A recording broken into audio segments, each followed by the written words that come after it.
রাজামশাই, এই নিন আপনার কন্যা।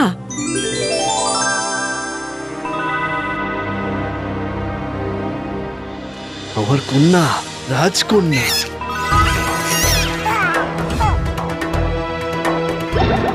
এটা কি হলো?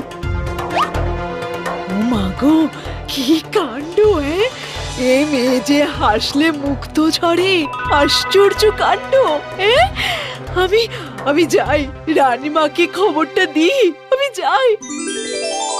সুবর্ণপুরে রাজা ও রানীর কোলে জন্ম নেয় অপরূপ সুন্দরী রাজকুমারী সুবর্ণরেখা। তার জন্মের পরই সবাই বুঝে যায় এ মেয়ে হাসলে মুক্ত ঝরে আর কাঁদলে ঝরে সোনা।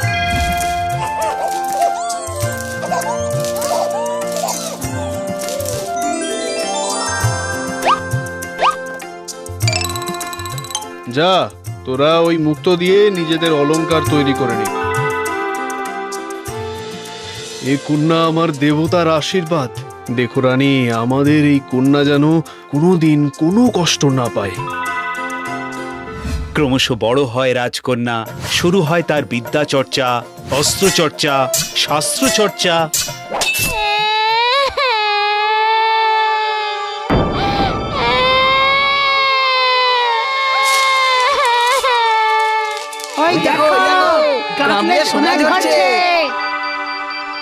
আহা, কি হলো মা? দেখি দেখি। বৈদ্য, বৈদ্য! কই কই, দেখি দেখি দেখি দেখি।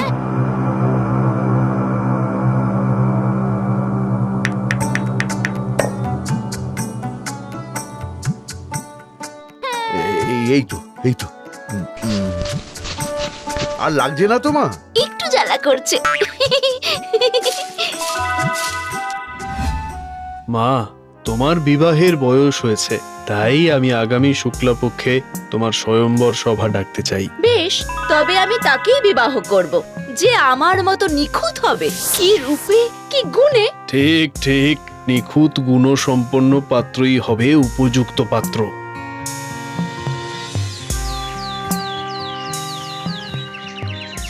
যথারীতি নানা দেশে রাজকুমারী স্বয়ম্বর সভার খবর ছড়িয়ে পড়ে এবং দেশ বিদেশ থেকে নানা গুণসম্পন্ন রাজা বিবাহ করতে এসে উপস্থিত হন। ইনি রাজরাজেশ্বর অনর্ঘ্য বর্মন, অসামান্য ধনুর্বিদ।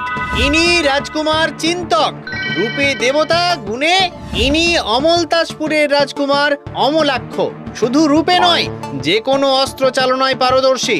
তাছাড়া রাজকুমারের উদার প্রজাদরদি মনের জন্য রাজ্যের প্রজারা পরম সুখে শান্তিতে আছে। উদার মন, সেটা কোন কাজে আসবে? এভাবেই একে একে রাজকুমারী সবাইকে অযোগ্য মনে করে। তার মতে, না পিতা, এরা কেউ আমার উপযুক্ত নয়। কেউ লম্বা, কেউ শ্যামলা, কেউ অত্যন্ত গৌর বর্ণ, কেউ বিদ্যায় খাটো, কেউ বা শুধুই ভালো ধনুর্বিদ।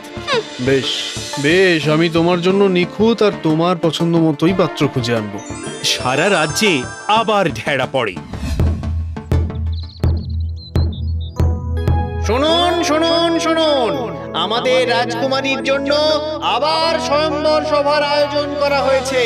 যিনি উপযুক্ত হবে তার সঙ্গেই রাজকুমারীর বিবাহ হবে, সঙ্গে রাজত্ব।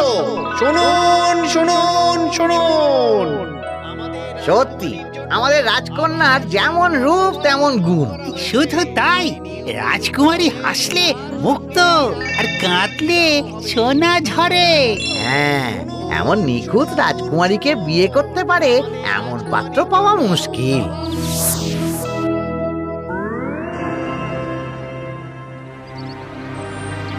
কি চাই?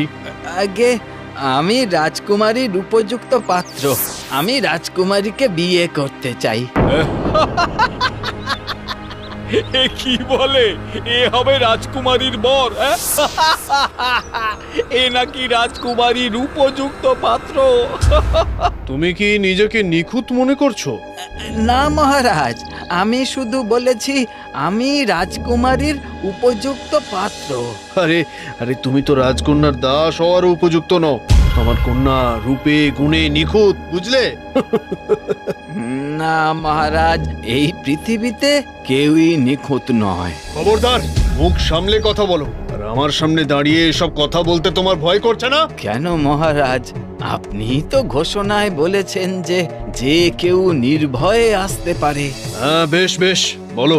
আচ্ছা বেশ, রাজকন্যাকে একবার আমার সামনে আনুন, আমি দেখতে চাই তিনি নিখুঁত কিনা। ঠিক আছে, রাজকুমারীর দর্শন তোমাকে করাতে পারি। এই, কে আছিস? রাজকুমারীকে নিয়ে আয়। রাজকুমারী সভায় এসে দাঁড়ায়।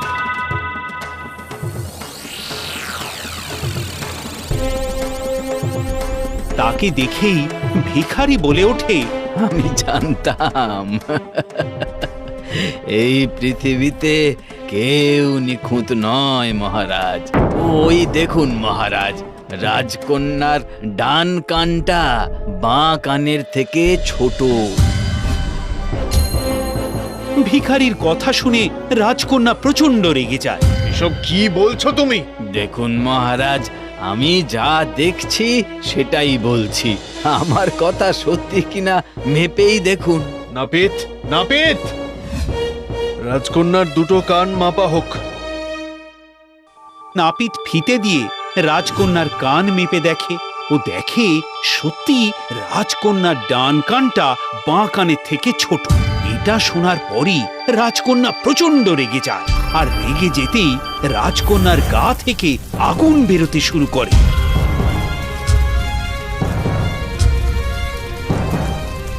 ওরে বাবারে, ওরে বাবারে, কি তাপ!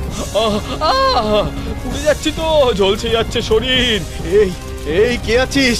জল ঢাল, জল ঢাল, রাজকন্যার মাথায় জল ঢাল। ঠান্ডা কর, ঠান্ডা কর রাজকন্যাকে, নইলে রাজপ্রাসাদের সমস্ত কিছু পুড়ে ছারখার হয়ে যাবে। থামুন সবাই, থামুন, থামুন।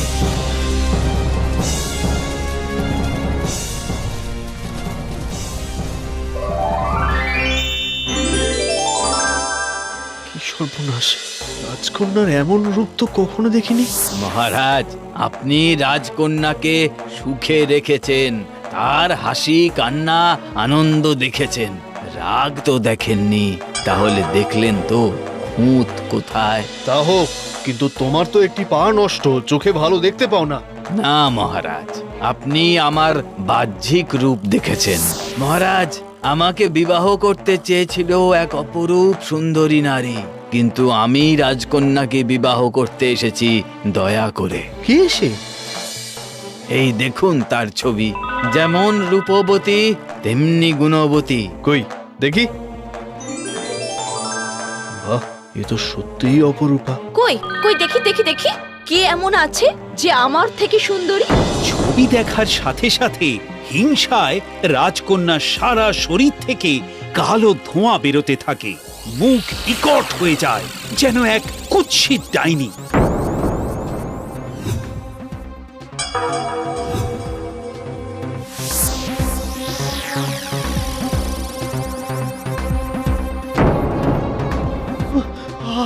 রাজকুমারী, এ কি রূপ মা তোমার!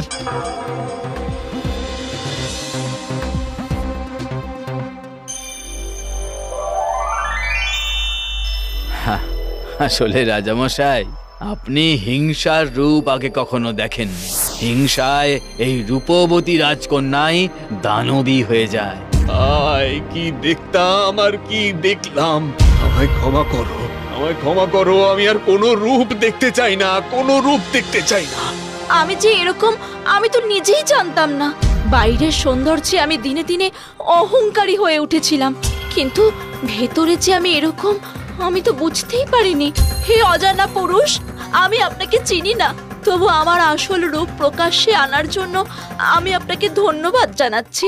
না দেবী, আপনার সবই ভালো, কিন্তু আপনি আপনার অন্তর কখনো দেখতে পাননি। তাই আমি এসেছিলাম আপনাকে আপনার অন্তরের সাথে পরিচয় করাতে। আসলে প্রতিটা মানুষেরই কিছু না কিছু খুঁত থাকে। কিন্তু আপনি কে? আমি এক সন্ন্যাসী।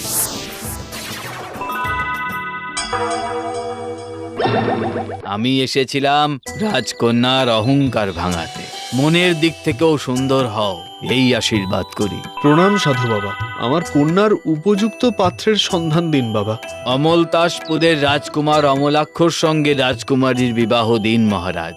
সেখানে রাজকুমারী সারা জীবন সুখেই থাকবেন। তাই হবে বাবা, আমি আজই অমলতাসপুরের রাজকুমার অমলাক্ষকে সব জানিয়ে দূত পাঠাবো।